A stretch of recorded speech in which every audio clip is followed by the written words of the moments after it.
Good morning, everyone, and welcome to our first class of remote schooling. We are talking about the American Revolution, and if you recall last time, we mentioned how bloody Banastre Tarleton was terrorizing South Carolina, and how that probably did not work in his favor.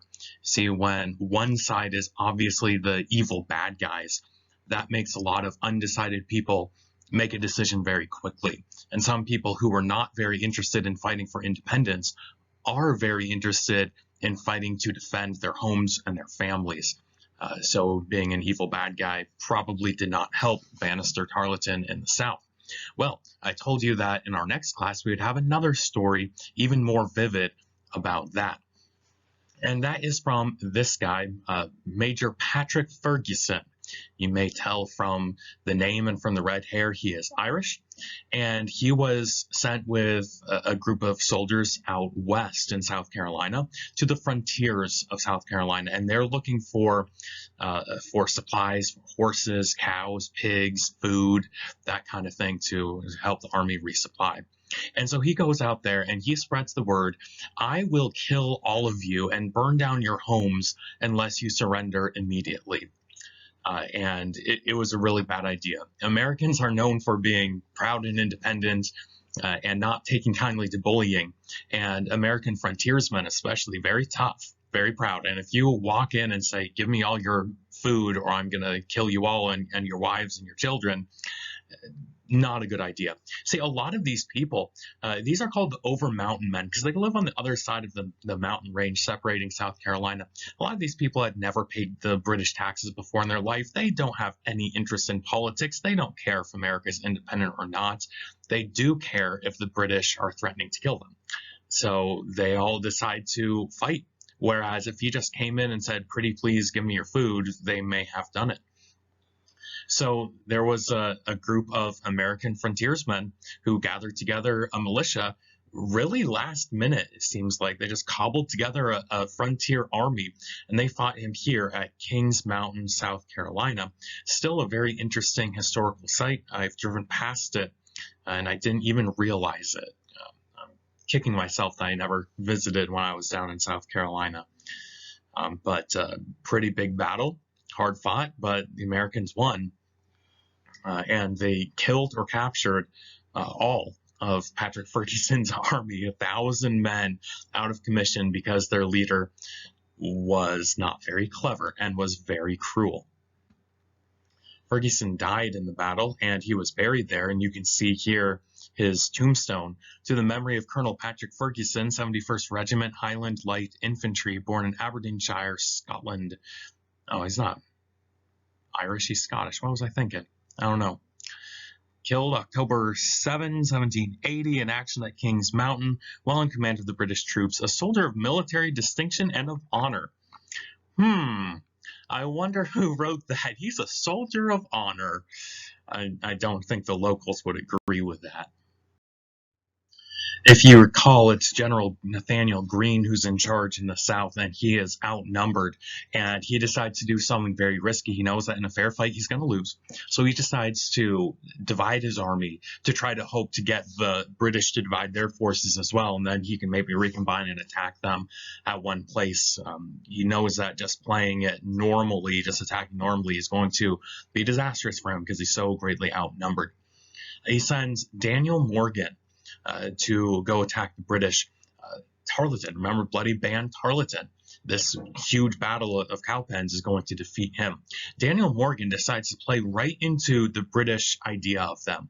The British think that Americans are nobodies, are country bumpkins who don't know anything about fighting, who always run away at the first sign of trouble, which of course is not true at all.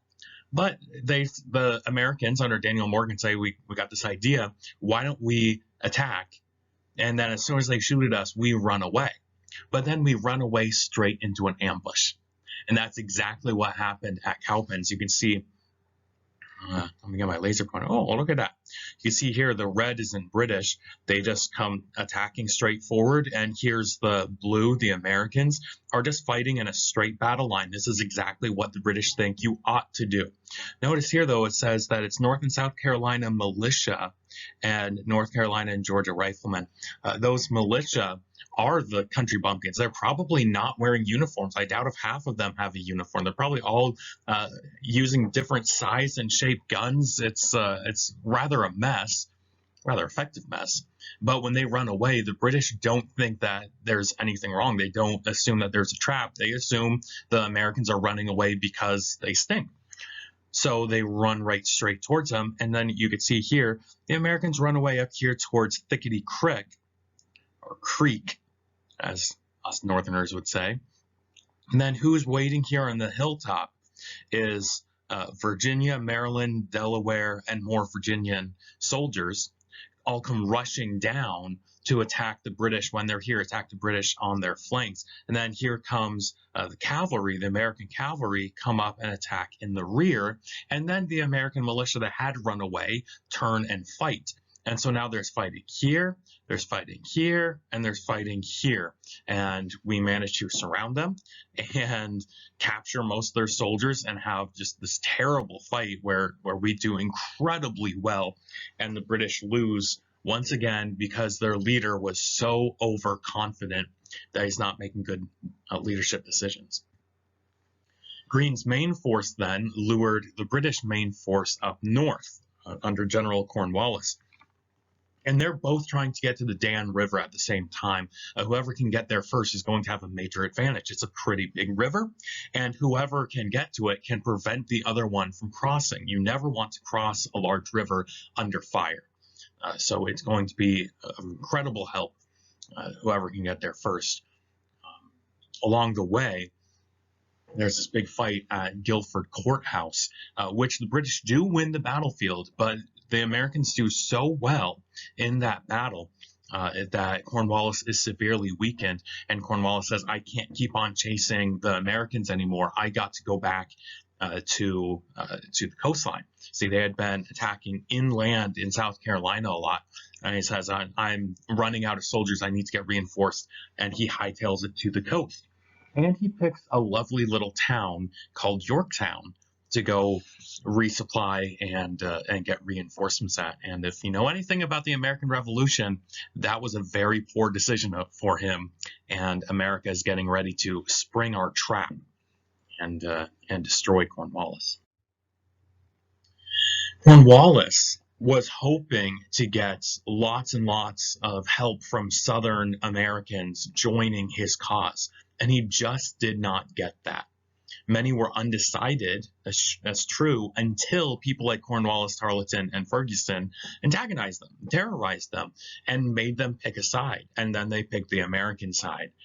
So maybe if these soldiers, these commanders had been wiser, maybe they could have won the war. I don't know. But I think that's really key to the entire war. If Britain decided to treat us better, there may not have been a war. If England just decided to be good to its people, we may very well have become independent just like Canada. Just saying pretty please one day and signing a piece of paper, now we're independent. History would have been very, very different if England was just a little bit nicer at every step of the way. All right, so Cornwallis chased Greene. His supply lines lengthened, meaning he's very far away from food and reinforcements and gunpowder and bandages and things like that. Meanwhile, it's very difficult to defend your supply lines. If you leave enough soldiers to protect the wagons, that doesn't leave enough soldiers up front to do the actual fighting. So those supply wagons are ripe for the target, for the picking. What am I trying to say? Easy targets, ripe for the picking. Mixing my metaphors here. So there are Americans who decided to go all guerrilla warfare. That means not fighting fair, but ambush, quick attack, then run away. And here's a guy very famous in South Carolina named Francis Marion. They called him the Swamp Fox. He had just about a dozen or so soldiers at one point, and he attacked the British, burnt some supply wagons, and then ran off to the swamp and hid. Very much like Robin Hood, surprise attacks, steal their stuff, run away. And just, I think he had less than 50 at his highest point So just a handful of men, he was able to really slow down and frustrate his entire army. So Cornwallis ran off to Yorktown, where he could have the big British Navy watch his back. And here we have the town of Yorktown, right on the James River, very easily defended. The only major American army that is a threat to Cornwallis at all is a Virginian army under the command of the Marquis de Lafayette, or as you remember his name, Gilbert Motier, Gilbert Motier, the Marquis de Lafayette. He's only 24 years old, and he got himself his own army. He was that good at fighting. He actually had that much experience because he's been fighting for many years since he was a teenager, so he has lots of command experience. But the British are not afraid of him. They have way more soldiers than Lafayette does. So they say, we'll go take the town.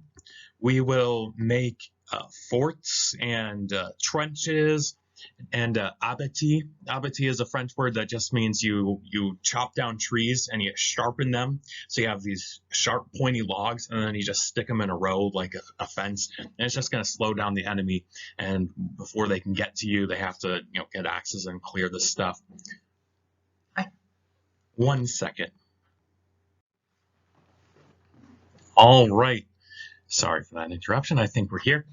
So as I was saying, we're going to be reinforcing here, so we don't need to worry about anyone attacking us. And then we have the world's best Navy. The British Navy is going to be watching their backs. Meanwhile, America is getting a lot more forces in the area.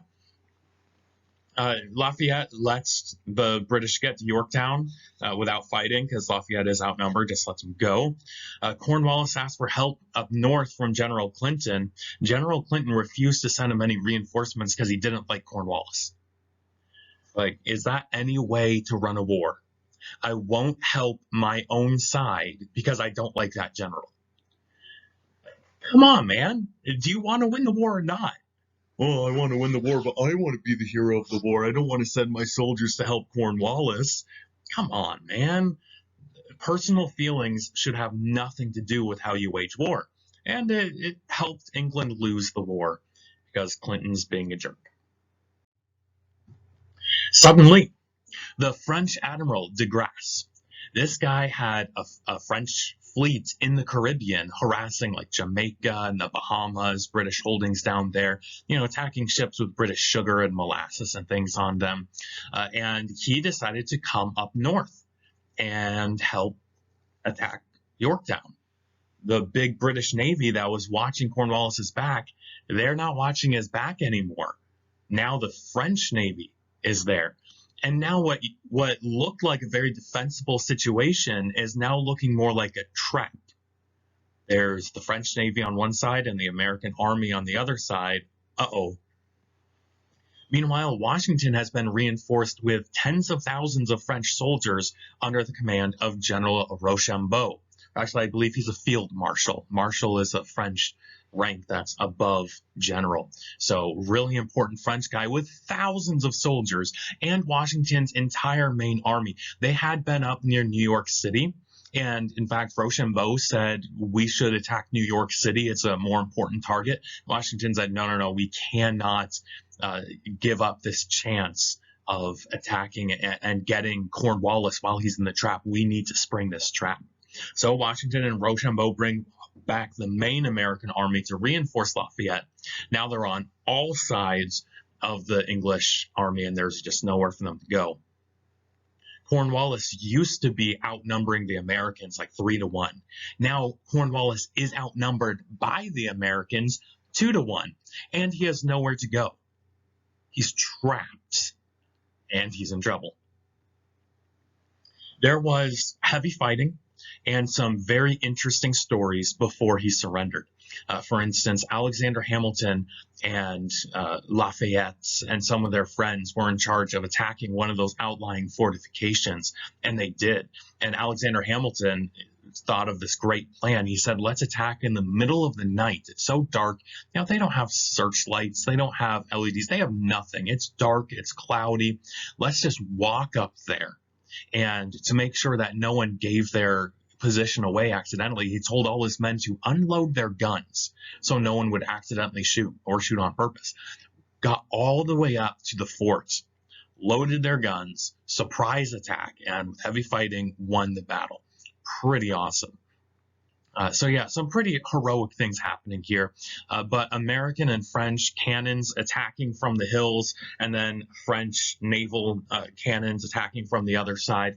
There's nothing Cornwallis could do, so he surrendered. And here is the second time a major English army surrendered. First time, Saratoga. Remember how amazing it was for America when the British surrendered at Saratoga? Well, now this is going to be even better. An even larger British force surrenders to America. And this is effectively the end of the Revolution. We won at Yorktown. There will be a little more fighting, but this is the last major battle. There's some interesting problems with the American Revolution. When we talk about the Revolution, we're talking about freedom and liberty and how much Americans wanted freedom and liberty. And it's very clear that while most Americans loved freedom and liberty, they were not interested in giving Black people their freedom. The British knew this, and so the British said, hey, slaves, if you help us, if you fight for us in the British Army, we will give you your freedom. We will give you the freedom that everyone else in America is denying you. And so thousands of slaves joined the British Army to get their freedom. And you know what? I can't blame them. They're fighting for their freedom just like Washington's fighting for his freedom. Only it's way more. See, Washington's fighting for freedom from a bad tax law. And these Black people are fighting for literal freedom from slavery. So I kind of support the African cause more than Washington's cause, honestly. Washington wants better tax laws. These slaves want literal freedom. America's called the land of the free and the home of the brave. Well, at this point, we were not the land of the free. We were the land of the free for some people and the land of slavery for others. It's very sad that for most American history, the liberators were the same people who were being jerks to everyone else. You know, the British were being really awful towards the rest of America, but they were the ones being kind to the slaves. And America, who wants England to treat us fairly, is not treating the slave fairly. The Continental Congress suggested that America offer freedom to any slave that joins the army. There were plenty of Americans who saw this problem. Plenty of Americans who said, hey, I want liberty, so let's make those slave owners give up their slaves. And South Carolina refused. South Carolina said, if you give any slave their freedom, we will secede. And the rest of America thought that they couldn't win the war without South Carolina, so they let South Carolina do what they wanted. Probably true. If South Carolina seceded, I don't know if we would have won the war. It would have been much more difficult. It's just a really sad situation here. To many people, it seemed like it's the British side who wants freedom, liberty, and justice for all.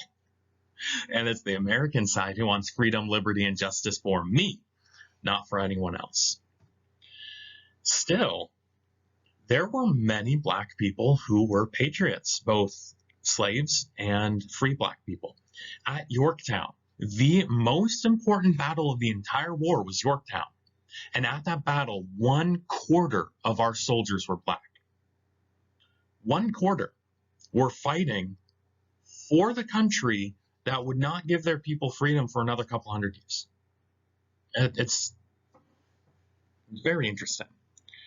It does raise the question, were these thousands of Black soldiers volunteers, or were they forced to fight?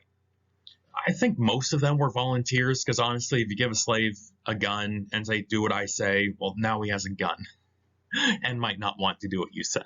So I would hope that most of these people are volunteers, and I hope that they believe that if they show America what they can do, America will treat them better. You know, America enslaved Black people with the excuse of, well, they're not They're not as good as we are. They're not as clever as we are. They're not as civilized as we are. They're not quite as evolved as we are, so it's okay. And these black people are saying, well, we're just as clever, we're just as brave, we're just as strong, and we love liberty just as much as any white person. So can you give us the same benefits and privileges of all the white people? Unfortunately, most did not get that. Remember, even free African Americans had no basic rights, even if they were not slaves. And there were thousands of African Americans who were not slaves, who had won their freedom one way or another. And even the free ones were not given voting rights. And I'm sure many of them are hoping if they help America get its freedom, that they would get more rights. Unfortunately, they do not. Well, after Yorktown, England says, we don't think we can win this war, so let's sit down at the peace table and figure out what to do. They held peace talks in Paris. That's why it's called the Treaty of Paris. We sent 3 of our founding fathers, Ben Franklin, you can see him here in this picture, Ben Franklin, John Jay, which one's John Jay? I believe it's this guy. He was pretty tall. And John Adams. I believe that's John Adams right here. And here's two American secretaries that also went. I'm sure you know who Ben Franklin is. John Adams, our first vice president, second president. John Jay was a very important founding father as well. He helped write the Constitution, and he was our first Supreme Court Chief Justice. He was governor of New York. So a very important guy. So we hired this famous artist to draw a picture of the Americans and the British sitting down at the peace table, and he drew the picture of the Americans first, and then he asked the British to come in to model for him, and the British said, no, we aren't going to sit for you. And that's why this half of the painting is blank. Isn't that awesome? First, the Americans sit down and model, and then the British, yeah, we don't want to be part of the picture. What brats. Treaty was signed a good while after Yorktown. It took about a year to discuss peace.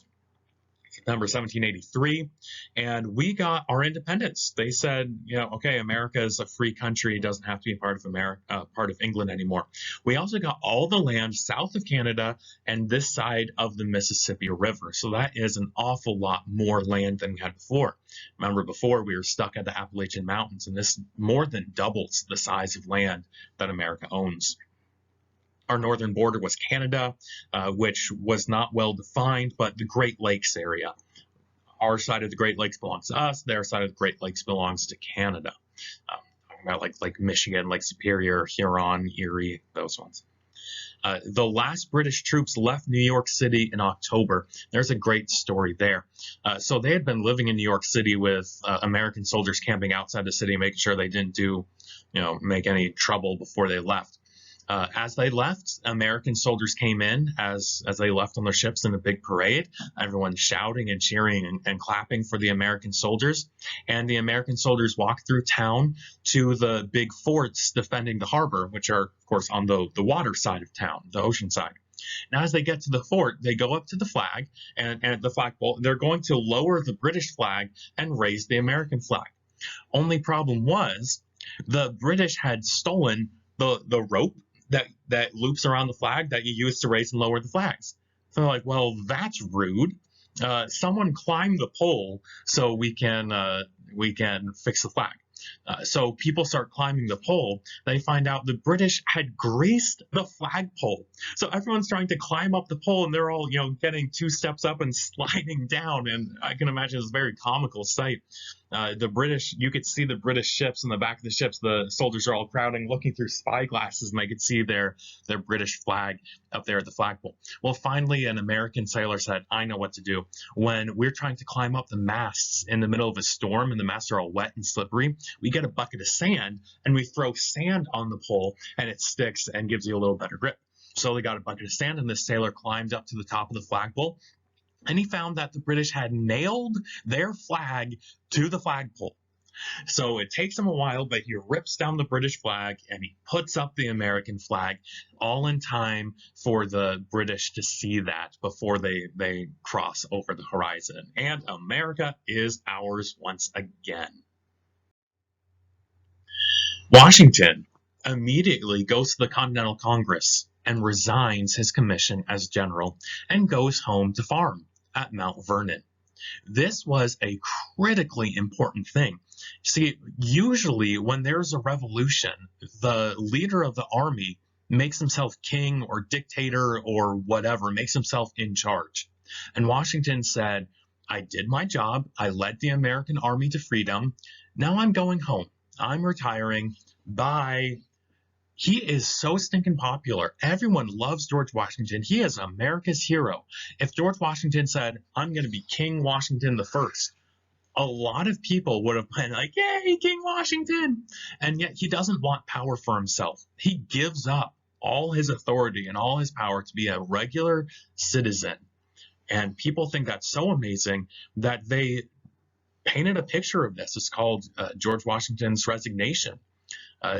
He's handing back his official contract, basically is what it is, his commission, back to the Continental Congress, saying, oh, my job's done, bye. And that is in the Capitol Rotunda. So in the huge Capitol building in DC, there's this big dome right in the middle, and underneath it, there's this like visitors area, and there's 6 paintings about the 6 most important events in American history, and this is one of them. George Washington giving up his power instead of seizing power for himself.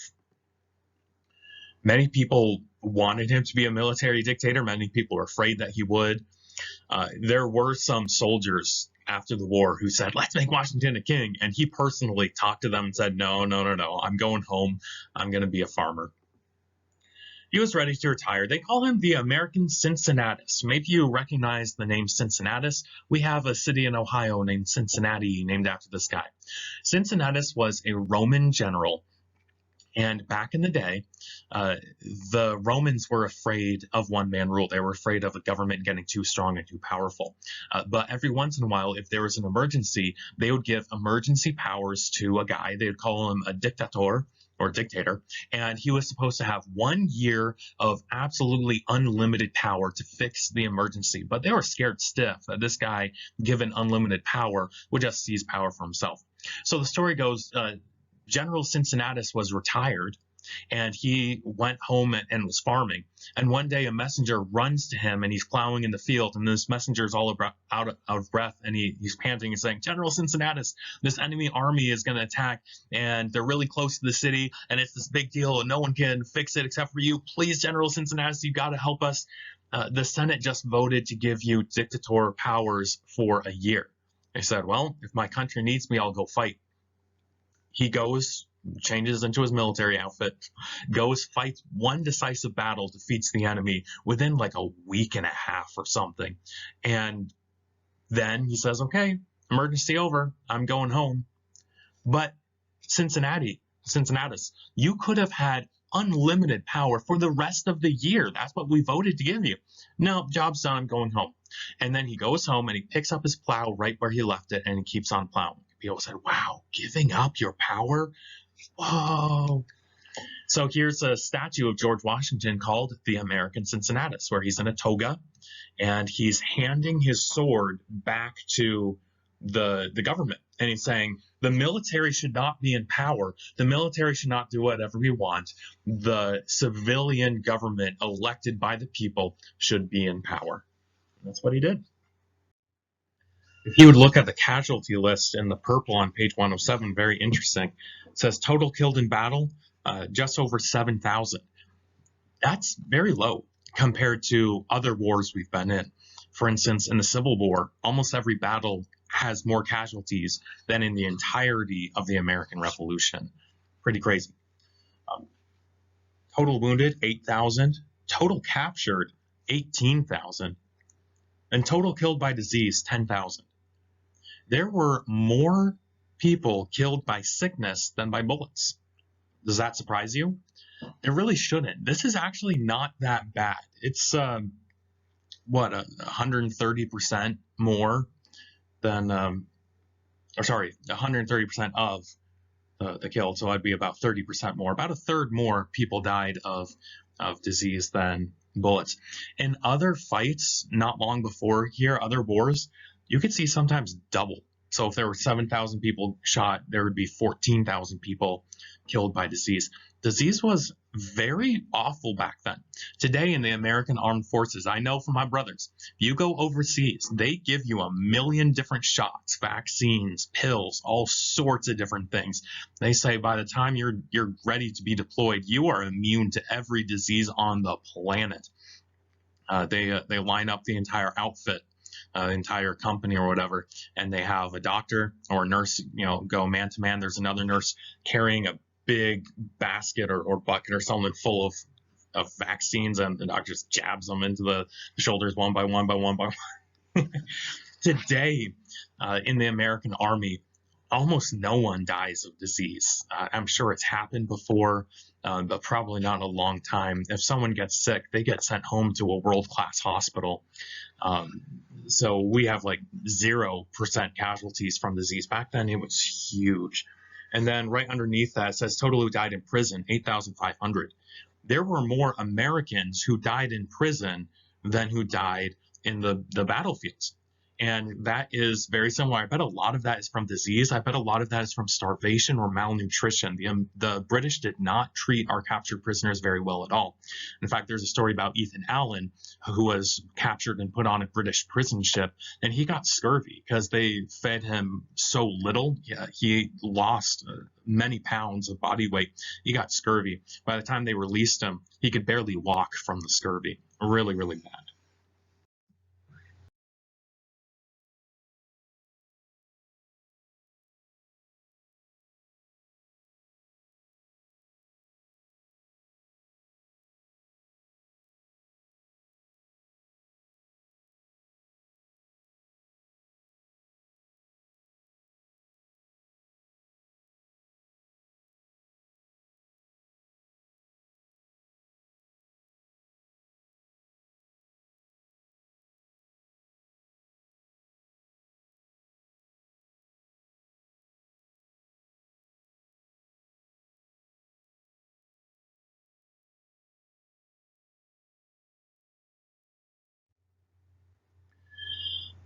Women had stepped up while the men were at war.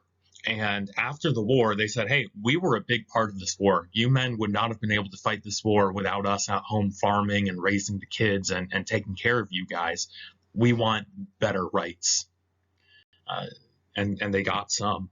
The British had offered freedom to any slaves who joined them. Now many people are wondering why the oppressors are more willing to free them, and the freedom-loving patriots denied that. So it's definitely going to be on lots of people's minds. More and more white Americans become abolitionists because more and more white Americans say, hey, I love freedom. I want to give you freedom too. And that, of course, is especially in the North, abolitionism, which means getting rid of slavery. That's growing more and more and more. While in the South, people are still too greedy for all the free money that slaves provide them. Remember, Thomas Jefferson writes, all men are created equal. And people are saying, is that true? Are all men created equal? Did God give everyone the same basic human rights? Does that include Black people? And from the very beginning, there will be this conflict between pro-slavery people and anti-slavery people. And it's going to be 7 years until we have another war about that. Religion-wise, the Church of England, the Anglican Church, not very popular anymore. We just fought a war with England, so we don't want to be controlled by an Anglican Church. So they made their own branch, their own denomination called Episcopal. Episcopalians are, they believe very similarly to Anglicans, but they're not controlled by the Bishop of London. People are less willing to let any church be supported by government, and many states say, we shouldn't have any government-controlled church. And eventually, we do put that in our Constitution, saying no government-controlled church, and even no government-preferred church. There are many denominations that aren't, strong leadership. They're just a denomination because they all believe similar things. For instance, Baptists. We're a Baptist church.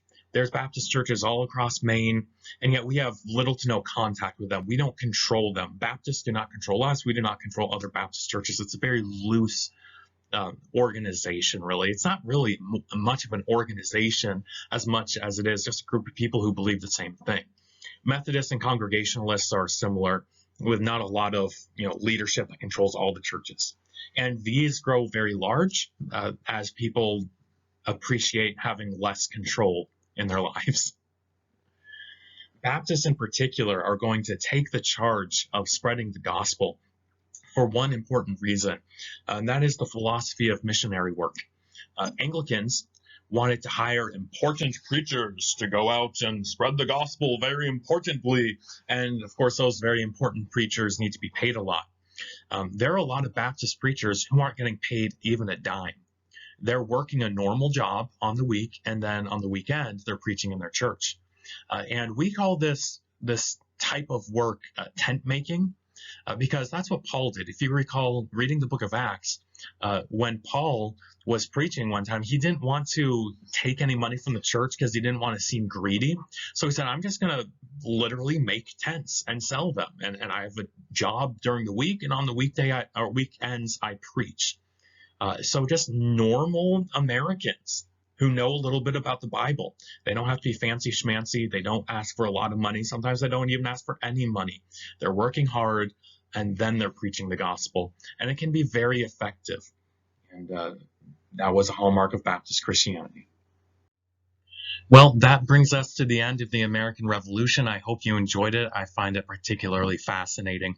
For your homework, would you please turn to page 108? You see in yellow the people, places, and things to remember here. There's a bunch of people, places, and things for you to remember. I would like you to write those out on a piece of paper and write one or two interesting facts about that person, place, or thing. Why is this person, place, or thing important? Maybe define it. For instance, the first one says Second Continental Congress.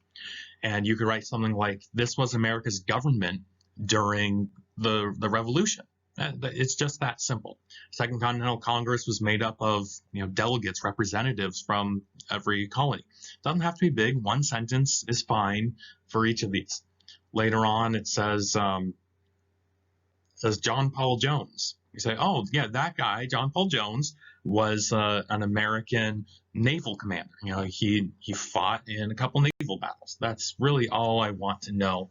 Just basic facts about the people, places, and things to remember. All right. See you later.